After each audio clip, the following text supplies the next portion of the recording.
রমেন, রমেন, বাবা রমেন, বৌমা, অনেক বেলা হলো তো, এখনো কি রান্না করনি?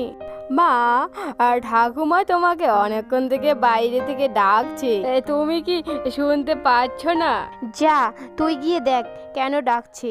এই বুড়িটার জন্য আমি একটু শান্তি করে থাকতেও পারি না। ও বৌমা, অনেক বেলা হয়েছে, কয়টা খেতে দাও, খুব খিদে পেয়েছে। আমি এখনো রান্না করিনি, যান আপনার ছোট বৌমার কাছে, ওখানে গিয়ে খান। তার মার এখন বয়স হয়েছে, তার দুটি ছেলে রমেন ও ধীরাজ দুজনেই বিয়ে করে সংসারে ব্যস্ত।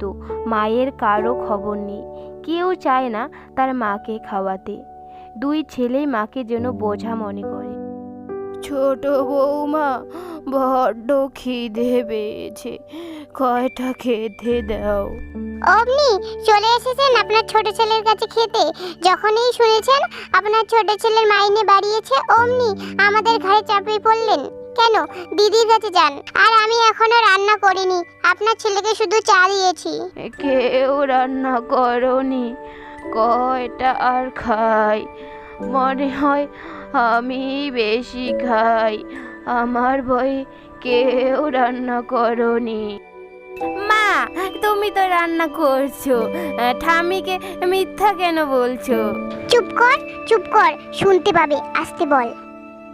শুনছো, ধীরাজের মাইনে বাড়িয়েছে, তুমি বলো তোমার মা এখন ওদের সাথেই খাবে, আমরা পারবো না, বাজারে শাকসবজির দাম আগুন ছোঁয়া। আচ্ছা, ঠিক আছে, তাহলে আমি কালকেই সকালবেলা বলে দিব। মা, আপনি ছোট ছেলের কাছে খাবেন এখন থেকে, যান, আজকে সকালটা ওদের ওখানেই খাবেন। তখনই বাইরে থেকে তার ছেলে ধীরাজ ও বৌমা এসে ডাকে, মা, ও মা, মা, এগুলো আমি কি শুনছি? কি হয়েছে রে ছোট খোকা, এত ডাকছিস কেন? আজকে থেকে তুমি নাকি আমাদের কাছে খাবে। কেন? সব কিছুর ভাগ যেমন সমান, তেমনি তোমার খাওয়া দাওয়ার সব কিছু দুজনেই সমান করে ভাগ করে নিব।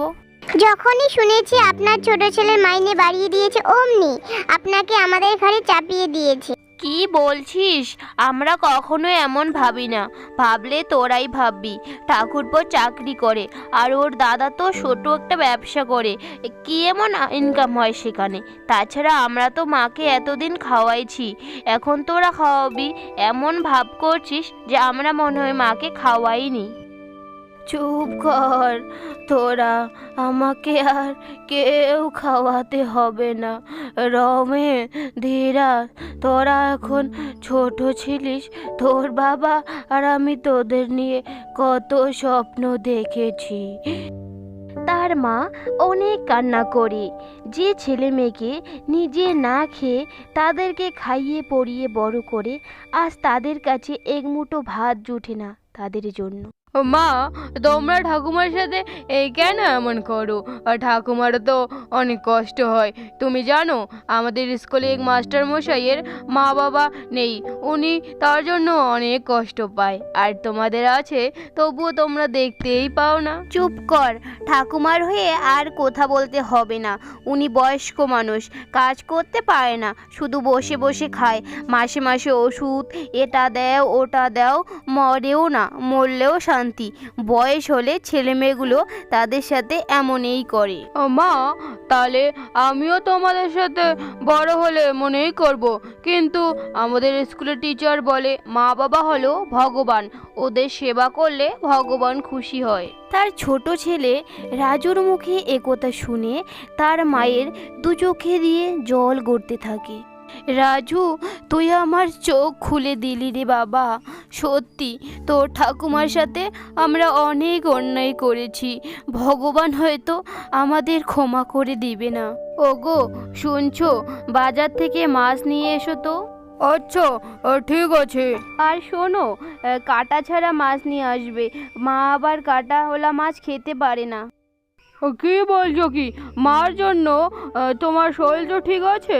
হ্যাঁ গো, আমার কিছু হয়নি, আমার শরীর ঠিকই আছে, আজকে রাজু আমার চোখ খুলে দিয়েছে।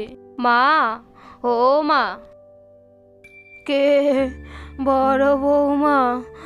ধীরাজ, কি হয়েছে? কেন ডাকছো? যাও, চলে যাও। আমাকে আর কাউকে খাওয়াতে হবে না। ভগবান আমাকে মেরে নিয়ে যাও। মা, আমাদের ভুল হয়ে গেছে, তোমার পায়ে পড়ি মা, আমাদের ক্ষমা করে দাও। বৌমা, ঠিক আছে ঠিক আছে, ওঠো, পায়ে পড়তে হবে না। তাহলে আপনি আমার সাথে খেতে চলুন মা। কি দিচ্ছ এগুলো? মাছ?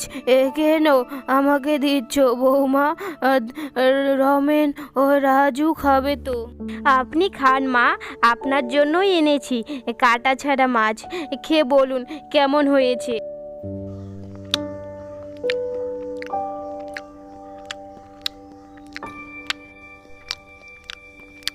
খুব ভালো হয়েছে বৌমা, খুব ভালো।